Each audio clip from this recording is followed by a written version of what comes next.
People often ask how I got through treatment. They expect me to say willpower or faith or medicine. But the truth, it was people. Friends who drove me to appointments. Neighbors who left food on my doorstep. Strangers who sent notes when they heard about my diagnosis. They created a web of love around me so strong that even when I fell, I never hit the ground. Support systems aren't just background characters. They are the unsung heroes of every survivor's story. And mine saved me more times than I can count. After my surgery, I couldn't lift my arm or comb my hair. My best friend came over every morning before work to help me. My mother read to me when I couldn't focus. My partner learned how to change bandages. Healing didn't happen in isolation. It happened in love. Every gesture, every meal, every ride to the hospital became a lifeline. I didn't just survive because of medicine. I survived because of people who refused to leave. We talk a lot about survivors, but behind every survivor is a support system holding them up. They're the real miracle workers. Every chemo day, my brother waited outside. Rain, snow, traffic. It didn't matter. He'd sit in the car with a playlist ready, just the two of us driving home in silence or laughter, depending on the day. One day, I asked him, "Why do you always wait?" He said, "Because you waited for me when I was sick as a kid. It's my turn."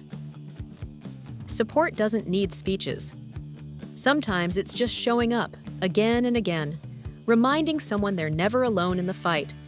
It's strange how you can measure love by the smallest gestures: a cup of tea waiting after chemo, a hand reaching for yours in the dark, a voice that says, "I'm here," even when you can't respond. Support doesn't fade when treatment ends. It transforms. It becomes laughter over coffee, shared memories, and the unspoken understanding that some bonds are built in battle and last forever. I didn't fight this alone. None of us ever does. We heal because someone holds us up when we can't stand on our own. After treatment ends, people often drift back to their lives, and that's okay. But there are a few who never stop checking in. The friend who texts, "How are you, really?" The neighbor who drops off soup without a word. The family member who never lets a holiday pass without saying, "I'm proud of you." Support doesn't disappear when the last appointment ends. It evolves. It becomes quiet, consistent, and deeply human. Healing may be personal, but love is the thread that keeps it all together. When people talk about survival, they often picture the patient. But behind every survivor is a circle, a web of love holding them together when everything else falls apart. There's the friend who made you laugh in chemo waiting rooms, the sister who shaved her head so you wouldn't feel alone, the stranger who sent an email just to say, "I believe in you."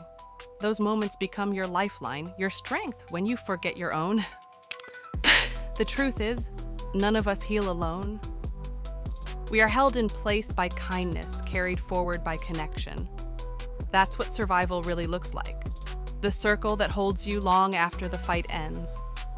Visit pinkribbondiamonds.com to shop the I Am a Survivor diamond collection.